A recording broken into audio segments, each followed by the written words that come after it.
noite a todos, novamente estou aqui, Rafael Saraiva, para mais um vídeo aqui no canal de oração. Obrigado por você que está aqui assistindo. A mensagem de hoje está presente no livro de Apocalipse, certo? O último livro da Bíblia, Apocalipse capítulo 2, dos versículos 8 ao versículo 11, certo? Mas antes da gente começar a mensagem dessa noite, vamos fazer uma oração. Amado Deus, amado Pai, obrigado, Senhor Deus, por mais uma oportunidade aqui de falar da Tua Palavra. Por favor, me use como Teu instrumento para a Tua obra, Senhor Deus, neste momento. Em nome de Jesus Cristo. Amém. Em Apocalipse capítulo 2, do versículo 8 ao 11, diz o seguinte: Ao anjo da igreja em Esmirna, escreva: Estas são as palavras daquele que é o primeiro e o último, que morreu e tornou a viver. Conheço as suas aflições e a sua pobreza, mas você é rico. Conheço a blasfêmia dos que se dizem judeus, mas não são, sendo antes sinagoga de Satanás. Não tenha medo do que você está prestes a sofrer. O diabo lançará algum de vocês na prisão para prová-los, e vocês sofrerão perseguição durante 10 dias. Seja fiel até a morte, e eu lhe darei a coroa da vida. Agora, aquele que tem ouvidos, ouça o que o Espírito diz às igrejas. O vencedor, de modo algum, sofrerá a segunda morte. Aqui o Espírito Santo, inspirando o profeta, discípulo e apóstolo João, ele fala sobre a grande causa que aconteceu com a igreja de Esmirna. Certo? A igreja de Esmirna, ela existiu, certo? Lá na península lá naquela região da Ásia Central, Ásia Menor, certo? Há muito tempo. E hoje ela não existe mais, mas essa mensagem aqui, a Esmirna, ela é atual até hoje, ela é importante até hoje e vai ser muito importante também lá no futuro, certo? Porque vocês, se não souberem, os cristãos ou aquela pessoa que quer seguir a Cristo fielmente, ela vai ser perseguida aqui neste mundo, certo? Ela não vai ter uma vida fácil, uma vida de glamour aqui neste mundo, porque esse mundo é mau. E esse mundo, ele rejeita Jesus Cristo, que é o único caminho, a verdade e a vida, certo? Então, para a pessoa ser cristã, ela tem que aceitar essa verdade, que ela, infelizmente, ou até felizmente, de outro modo, por causa que aquela pessoa que é perseguida, ela vai se aproximar mais de Cristo, ela vai ver que pelas posições que ela toma, pelas opiniões celestiais, né, pela leitura da Bíblia que ela tem, pelas interpretações que ela tem da Bíblia, essa pessoa ela vai estar no mesmo caminho de Cristo, mesmas características que Cristo tem, certo? E aqui a igreja de Esmirna, ela tem uma característica. Muitas pessoas veem essa igreja como aflita, como pobre, até pobre de material, pobre de propriedades, em várias formas, certo? Pobre até de número de pessoas, certo? Porque tem igrejas ou até congregações lotadas de pessoas, mas a pobreza espiritual. Mas essa igreja de Esmirna não. Pode até ser poucas pessoas, poucos membros, mas ela é muito rica em espiritualidade, muito rica no Espírito Santo.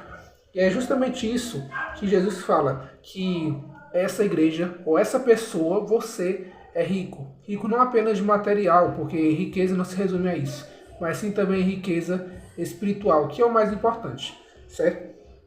E também fala que muitos dos verdadeiros cristãos, eles vão ser perseguidos, e muitos desses perseguidos, eles vão ser presos, certo? A gente pode até parar para pensar assim, como?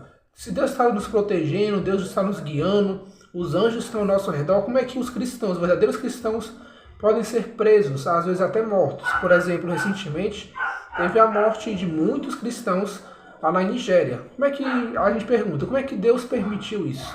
Simples.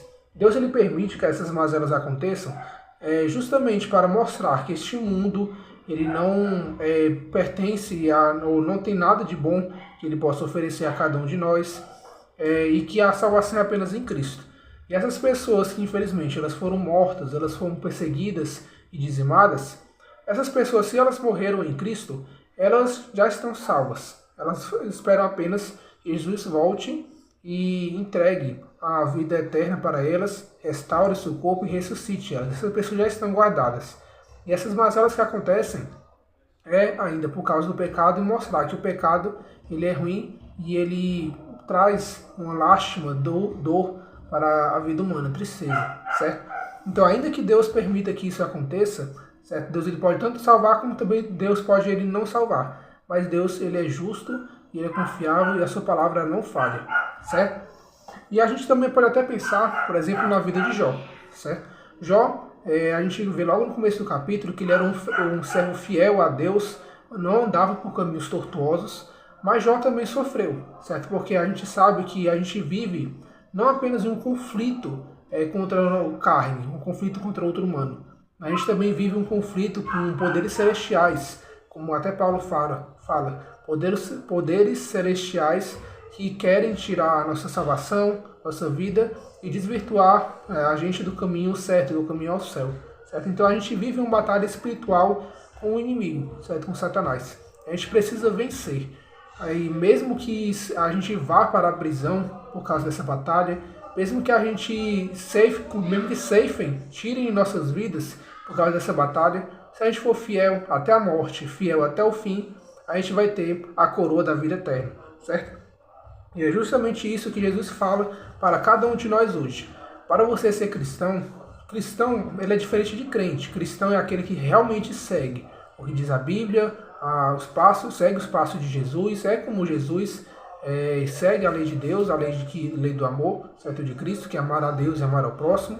A esse verdadeiro cristão, que ele quer seguir a Cristo, ele vai ser perseguido, certo? Ele não pode ser perseguido, ele vai ser perseguido pelo que ele segue. Mas esse verdadeiro cristão, ele vai ter a sua salvação, ele vai ter o seu caminho personalizado em Cristo. Ele vai seguir os caminhos, os passos de Cristo. E ao fim, Cristo, o próprio Senhor Jesus, vai ressuscitar a cada um e vai falar: muito bem, servo bom e fiel. Obrigado por ter confiado em mim e por ser perseverante neste caminho que foi tão difícil. Mas agora você tenha a salvação ao seu lado. E você quer ouvir essa palavra, ouvir essas palavras de Jesus, essa frase de Jesus? Então espere nele e confie no seu poder, na sua vontade, e tudo mais ele fará. Amém? Vamos orar. Amado Deus, amado Pai, obrigado, Senhor Deus, por mais uma mensagem aqui, que foi inspirada pelo Teu Santo Espírito, Senhor Deus, e que chegou em cada casa aqui, cada ouvido que está ouvindo dessa mensagem. Por favor, Senhor Deus, abençoa a vida de cada pessoa aqui, e se ela está sofrendo perseguições ou dificuldade de sua vida, mostra, Senhor Deus, o sinal de esperança para essas pessoas, Senhor Deus. Que elas estejam também protegidas por Ti. Mas caso, Senhor Deus, uma perseguição, uma aflição venha para a sua vida, que ela possa ainda assim dar glórias a Ti. Porque apenas o verdadeiro cristão, Senhor Deus, quando chega um momento de dificuldade, ele lembra de Ti e pede a Tua ajuda, Senhor Deus, e dá glórias a Ti. Por favor, Senhor Deus, esteja conosco até o fim, como disse a Tua palavra, Senhor Deus. Por favor, esteja conosco. Em nome de Jesus Cristo. Amém.